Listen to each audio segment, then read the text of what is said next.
And he had a mysterious ass freak fall off the top of the building that he was building for more Ouija boards that the Ouija board told him to build.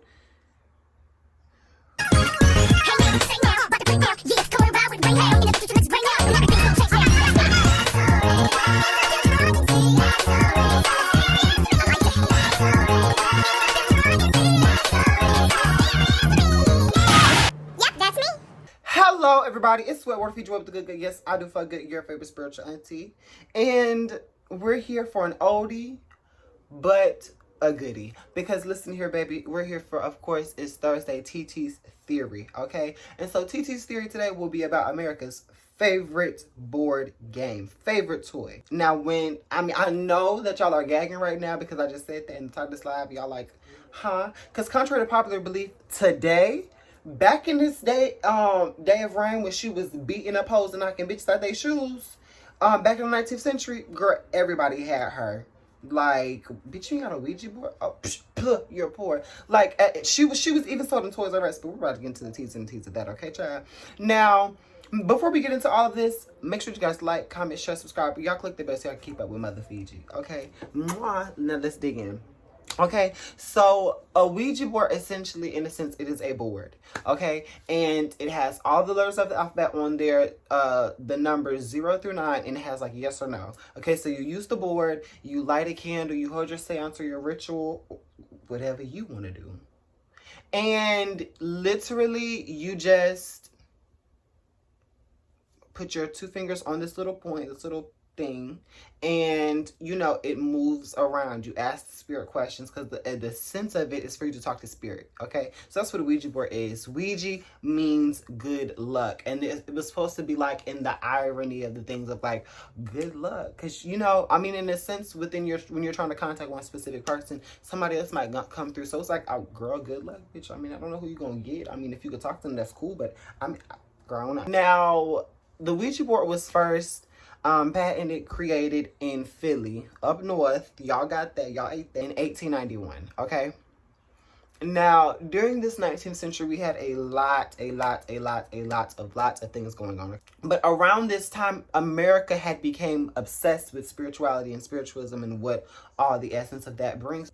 It was influence had came in from Europe from these Fox sisters, okay? Now, they was popping in 1848. Now, the Fox sisters are 2 sisters that are both psychic mediums, and they was blown up in Europe. And so America, like they always do, they see it, they like it, they want it. So they wanted to be a part of the craft or whatever this may be to them, okay? Now, spirituality and spiritualism have reached its peak during the era of the Civil War, which was in the 19th century. So it had reached its peak about 1862, so a little over halfway through the 19th century. It's peak.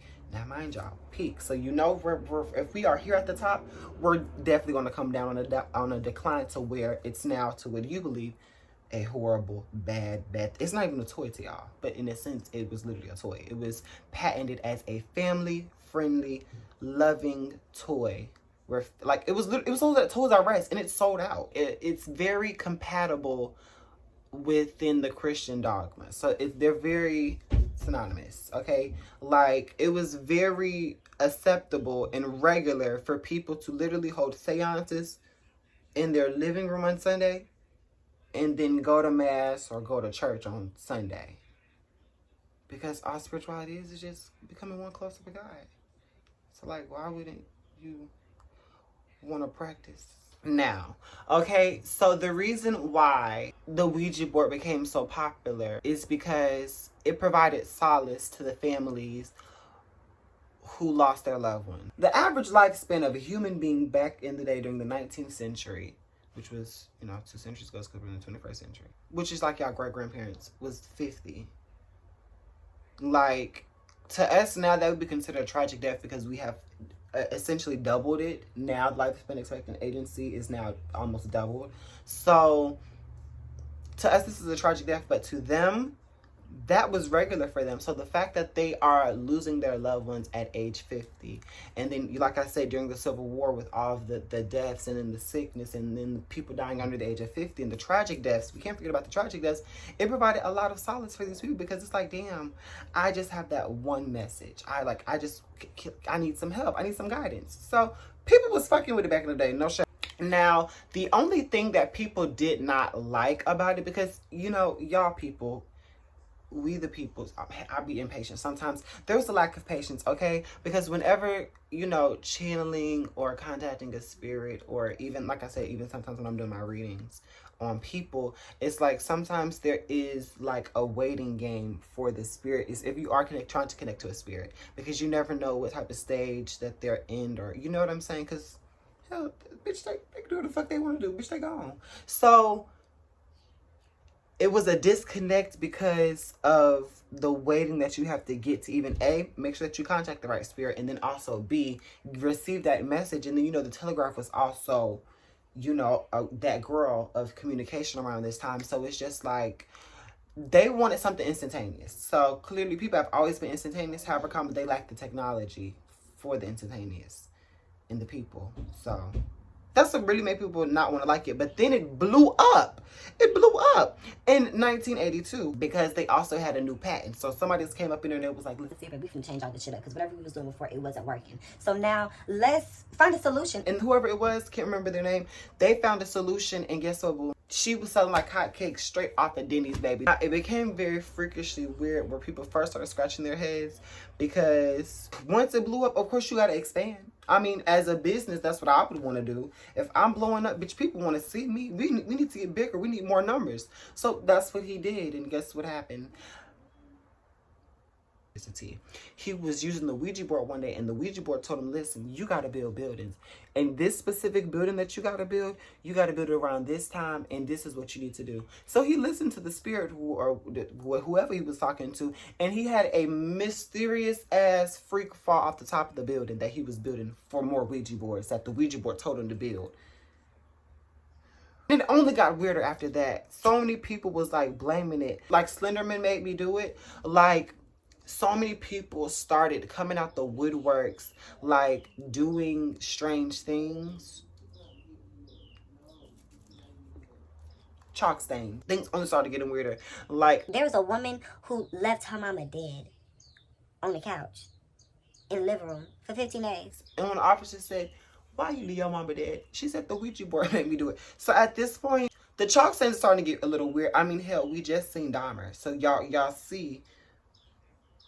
Continue. Okay, so around this time, like within the freak fall and also that woman with her mama, we're in like the 1920s, 1910s. Okay, so now we're now in like the 20th century. Okay, so in order for them to save face, and if you, my queens and my girls that know, y'all know what saving face means, and cover up and try to make a type of profit off of the losses that they were starting to see and experiencing the time and era where people were doing strange things and just let them go on the Ouija board, now starting to paint the Ouija boards to be evil when it's really, bitch, it was just your, bitch, you wanted to do that the whole time. You just blamed it on that because you see other people doing it. They played on people's ethos, their emotions, their heartstrings, because remember, during the 18th century, the lifespan expectancy was still 50, so it's still about the same in the 20th century, and we're still in the early 20th century, so it's still about the same. We're tugging on their heartstrings because there was a lot of uncertain times. Now, at this time around the 1910s and the 1920s, you know, we got prohibition. We had World War I going on during this time. We had the Jazz Age. So we had all of this, you know, revolting and revolution, all these things like happening all at once, people dying. And so they yet again scoop people up like a nice scoop of ice cream on a hot summer's day, baby. And the people bought it because guess what? There was another huge surge and influx of fucking Ouija boards being bought. And you know what they did? Now everybody's favorite family game now is Monopoly. Baby, she beat Monopoly ass badly. Badly, baby. She got her ass beat badly in 1935. But mind you, literally in 1967, they sold over 2 million copies. Now, that's more so like 20,000 now, but it's baby, they was winning. Now, and during the process of all of this, because Ouija boards are back, they're back the topic now. It was so crazy because in 1958, a Connecticut court judge decided to honor somebody's a Ouija board's will. Okay, so before she passed away, she ain't had no will. So somebody took it upon themselves because you see, they was like, I have to get something. I have to get something. And It might have been one of her servants. I don't know. I can't be no fake bitch. It might have been one of her servants. I don't know. But somebody decided to contact a spirit using the Ouija board and say, hey, Helen, boo, what can you leave me? What did you leave me? Is this Helen? No. Ooh, who is this? John. It was a spirit named John. Now let me tell you, and this was so weird, like why this case blew up, because they wasn't even talking to Helen the whole time, gag. They was talking to John. Now John is a spirit, a person who had been passed away, y'all. John said, this is John. Are you with Helen? Yes. She can't talk right now. What did she leave me? 1,000 to each servant. Anything else? Because the lady was rich. All ALL of my money goes to John. She gave John $152,000 and the court approved it. Well, no, not her. John told them that they believed it with their dumbasses. But the court approved it. So there's a spirit named John. Where did the money go? And that's why the court approved it. They know John can't get that money. They spent that money. They spent that money, baby, on themselves. I know somebody went to a fucking vacation, fucking Cabo, bitch. They took that money because John dead as fuck. What you gonna do with the money? You gonna get a new casket? You gonna get a new burial plot, girl? John, what you gonna do with the money? So after all of that happened, we now come to the great fall and the demise of the Ouija board, okay? So it happened in about 1973, okay? Now, in 1973, The Exorcist came out. Everybody knows Exorcist. That painted the Ouija board in such a bad and malevolent light that people was like, oh, I'm not fucking with it. Like, even the Catholics was like, listen here, boo. We not having it. Like, and it was like on the Catholic website itself, like back in the day. So shit got real. Nobody really wanted a Ouija board anymore. A lot of people started burning their Ouija boards, breaking them, burying them, all the things that you're supposed to. Well, I mean, you wouldn't break a Ouija board or even burn it. But hey, I digress. I mean, hey, if that's what your spirit tell you to do, that's what you do. I wouldn't do that because you'll never know what you're releasing, breaking, and burning back off into what we now have. And then after that,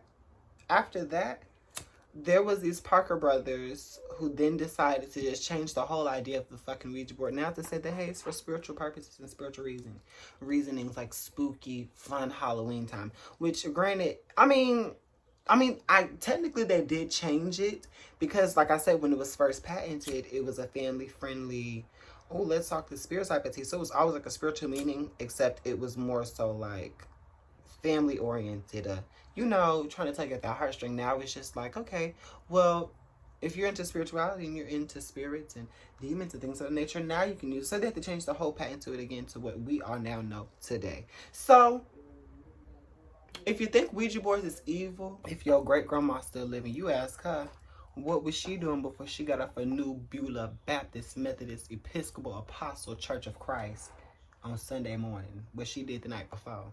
Because maybe she wasn't out in the clubs, tricking in the streets like all pastors like to say. That's probably why they like to say that now. Clock it. Anyways, that is the history of the Ouija board and what we now know today.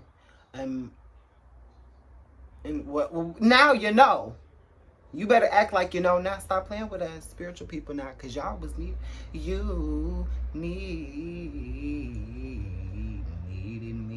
Y'all needed me. So, yeah, stop all that motherfucking playing. Anyways, I did really appreciate you all for watching this video. Thank you all. Make sure you guys like, comment, share, subscribe. And y'all click that bell so I can keep up with me so you can get more content. Because I went through my phone. I have like 4 videos for YouTube that I have not touched, edited yet. Don't even know why I didn't want to post them. But I'm going to see why y'all. Y'all ain't got to beat me up for it, because I know how y'all like to do. Y'all like to tussle. And bitch, and you bet not touch her. So, and leaving off in this, go get a reading. I love y'all.